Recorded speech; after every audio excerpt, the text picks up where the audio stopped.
നമുക്ക് കാണപ്പെടറിയാം. മത്തായി 1:21, കന്യക ഗർഭം ധരിച്ചു പുത്രനെ പ്രസവിക്കും, നിങ്ങൾ അവനെ ഇമ്മാനുവേൽ എന്ന് പേരിടണം. 1:21-23 ചേർത്ത് വായിക്കുക. അവൻ തൻ്റെ ജനത്തെ അവരുടെ പാപങ്ങളിൽ നിന്ന് മോചിപ്പിക്കും. അപ്പൊ ഈശോ വരുന്നതിന്റെ പ്രധാനപ്പെട്ട ലക്ഷ്യം എന്താണ്? വന്നതിന്റെ ലക്ഷ്യം എന്താണ്? മോചനം. ഇവരുടെ ഈ പാരമ്പര്യം മത്തായി പറയുന്നത് എന്തിനാണെന്നറിയോ?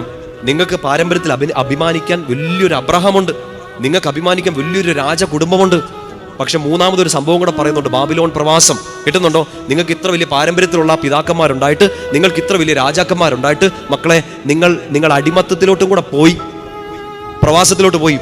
നിങ്ങൾ വിചാരിച്ചു നിങ്ങൾക്ക് എല്ലാം തിരിച്ചു കിട്ടി, നിങ്ങൾ പ്രവാസം കഴിഞ്ഞ് തിരിച്ചു പോന്നു. പക്ഷേ നിങ്ങളുടെ രക്ഷ പൂർത്തിയായിട്ടില്ല. നിങ്ങൾക്ക് ആവശ്യമായ ഏറ്റവും വലിയ രക്ഷ എന്താണ്? പാപത്തിൽ നിന്ന് രക്ഷിക്കാൻ. അത് അബ്രഹാമിന് പറ്റില്ല, മോശയ്ക്ക് പറ്റില്ല, ദാവീദിന് പറ്റില്ല, നിങ്ങളുടെ തലമുറയിലെ ഒരു പ്രവാചകനോ ഒരു പിതാവിനോ ഒരാൾക്കും പറ്റില്ല. അത് പറ്റണമെങ്കിൽ നിന്നെ സൃഷ്ടിച്ച് പരിപാലിച്ച, നിന്റെ ചരിത്രം എഴുതിയ, നിന്റെ കുടുംബത്തിന്റെ തലപ്പത്ത് നിൽക്കുന്ന നിന്റെ രാജാവിന് മാത്രമേ പറ്റുള്ളൂ. ആ രാജാവ് ഇറങ്ങി വരുന്നതിനെ കുറിച്ചാണ് മത്തായി അവതരിപ്പിക്കുക. അങ്ങനെ ഒരു കുഞ്ഞ് ജനിക്കും, ആ കുഞ്ഞ് ഇമ്മാനുവേൽ എന്ന് വിളിക്കപ്പെടും. ദൈവം നമ്മോട് കൂടെ. മാത്രമല്ല അവൻ തന്റെ ജനത്തെ തന്റെ പാപങ്ങളിൽ നിന്ന് മോചിപ്പിക്കും. ഈശോ, യാഷ്വ, ദൈവം രക്ഷിക്കുന്നു. ദൈവം രക്ഷിക്കൻ, യാഷ്വ, ദൈവം രക്ഷിക്കുന്നു, ദൈവം രക്ഷകൻ. പറഞ്ഞേ ഹല്ലേലൂയ. എന്തിൽ നിന്നുള്ള രക്ഷ? എന്റെ കടത്തിൽ നിന്നാണോ? രോഗത്തിൽ നിന്നാണോ? അല്ല. ഈശോ വന്നതിന്റെ ഏറ്റവും വലിയ ലക്ഷ്യം എൻ്റെ പാപങ്ങളിൽ നിന്ന് മോചിപ്പിക്കാതെ അവൻ ചെയ്തത് സ്വന്തം ജീവൻ ബലി കൊടുത്തോണ്ടാണ്.